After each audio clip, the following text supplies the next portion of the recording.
Welcome back from the break, everyone, to Pivotal Change. And we are jumping right back into our topic for tonight about leadership lessons and preparation and how we can learn from the assassination attempt on former President Donald Trump from this last weekend. Again, with me on this series and session is Kevin Neal. He's a former and retired police sniper and a retired Marine sniper, a gunnery sergeant over a sniper platoon that trained other snipers, and he is currently in International Protective Services. So we're going to jump right back in and pick up where we left off. So we talked a lot about all of the prep, all of the training, what it takes to communicate and prepare and be on scene and be effective while overwatching and doing your role. But now we're going to talk about what if a potential threat comes. So if you have reports of a threat or you witness some suspicious behavior and that communication is working, how keyed in does a sniper team get to that threat? And how important is that two-man dynamic to additionally continue to scan for secondary or tertiary threats and not get too much tunnel vision? How do they do both? Yeah, so depending on you got the sniper's got the ability to zoom in. You're looking for identifiers on that individual that in some cases historically will tell you if they're carrying a bag, if they're by themselves. When you're in an event like this where there's a lot of people, typically that individual that's off in this situation outside the venue acting strange, there should be no reason why he has a laser or has a rangefinder. But that sniper is going to zoom in on him and get as much intel off of that individual, his person, his actions, so he can get that real-time information to hire so those individuals can make the best decisions. Now, you and I know, our police officers, if deadly force, if the elements of deadly force apply, then the individual sniper obviously can take matters right then and there.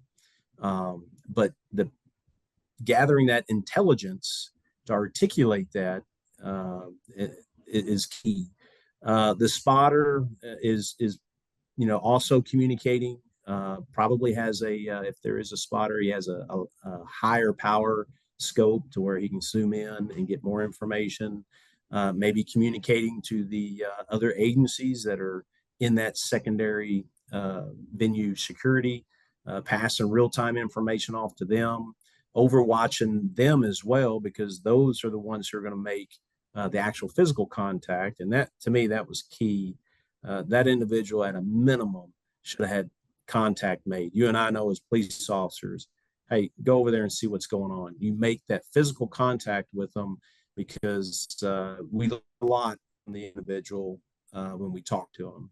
And all that is communicated and relayed through, in this case, the sniper who's got the equipment and the advantage from his FFP or his position to get that information and relay it to the people on the ground.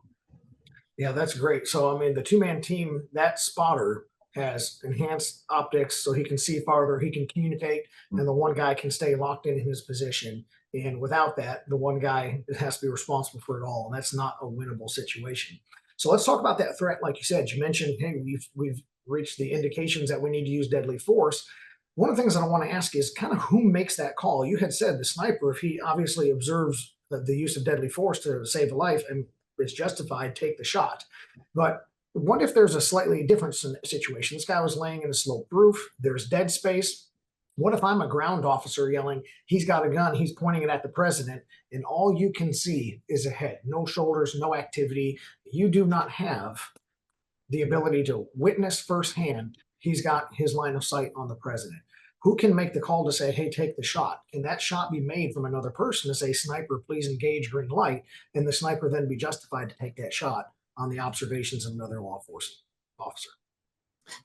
Yeah, and I've actually been in those situations where you've got the elements of deadly force, you're passing that information on to hire the individual that would be the commander, the leader, the SWAT leader, to give the indication, all right, the elements are met, here's the green light, or they may just get more information. Or, let's wait and see what he's going to do next.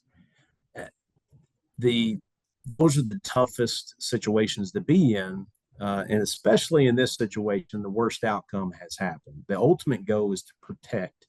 The main reason why I'm there on the roof, or the snipers on the roof, is to provide protection for either, in this case, the former president or the protectee, whoever it is. Their main job is to provide protection for the individuals that are there. And some are easy.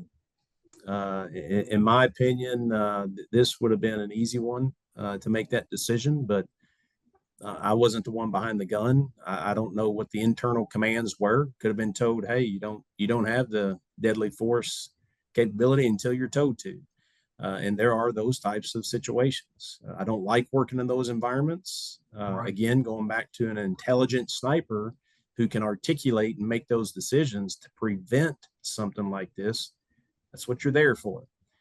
Is it ugly in the business? Absolutely. But the goal is to protect, and we got to protect both sides. In this case, the information is limited, but what I've seen, the decision should have been made long before the shots were fired, in my opinion. Yeah, I can't say that with my professional opinion. I don't agree completely. The information, how accurate it is or not, was that the sniper had this target in sights and was calling for a green light, and was denied. But let's fast forward. The shot is taken, the threat is neutralized. What happens next? What does that sniper continue to do, or scan, or change? What happens to the personal protection detail that we witnessed on TV? Can you give us some of those dynamics and what happens not only in just those minutes after, but in those hours after, and then kind of in a little bit of the investigations and the debrief? Because that sniper is going to have to, and everyone that responded to that scene is going to have to give a whole lot of reporting and information and interviewing to resolve this. Can you answer some of those questions for us? Yeah, absolutely. Debrief. Everyone involved is going to be writing statements to, you want to get a detailed description and statement as far as what happened. But the shots downrange, target is taken, target threat. You're always looking for that secondary threat. You still have to have elements to move to make direct contact. So therefore, you're providing overwatch for their movement. It doesn't stop there. So their duties shifted to still provide overwatch for those elements that were going to go make contact. Apparently, it was a situation where this guy got up on the roof, but others had to get up. So snipers, they were definitely working until those that made contact got on the radio and communicated, okay, the scene's secured. So now, because you got another scene now, that being a well, let me jump in situation. Here now also, you got to. Because I know we're getting a little bit closer to our break. So I want people to be able to take a good message away from this too, because you're talking about how they're just going to continue to keep working, the interviews, the debriefs. That leads me in kind of thinking of like, well, how do we prevent this from happening again? What happens to make a change get implemented where this cannot happen again? But I want you to blend that answer with the lessons learned from this and making changes to correct failures. Apply that to the business world, to the leaders, to people that are growing out there and having influence. How can we go through the process of implementing change, and I'll apply that with a bigger blanket?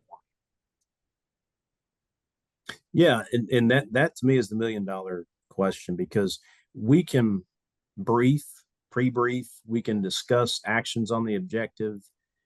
When we're actually out there, and this involves in any business that you do, if you get your people together, you talk about, here's what we're going to do. If you don't follow your plan of action each time, there's always going to be changes as the plan is being executed. But at the end of the day, you got to have confidence in those who are trained, in this case, a sniper. The amount of training that we go through, you got to have confidence in them. They understand the rules of engagement. They understand deadly force. If there is a threat, uh, and the individual sniper is given real-time information, and somebody in the leadership position, outside of other information they may not know, but in this situation, you've got a threat on the venue. Leadership is key to give that individual the green light to do his craft, do his workmanship. In business, if you teach your employees that you trust them to be great for back that by letting them make decisions. You set the parameters, as far as here's what I allow you to work within. If decisions outside this box need to be made, notify me with the most detailed information that you can so I can make the best decision as a leader. But if there is a continuous failure on that leadership area, and I hammer leadership because I've been in that position, you've got to make great decisions. They don't have to be the right decision all the time, but they got to be great decisions. Your people have to feel that they have the trust and confidence of their let me jump in here on that. Is a perfect example.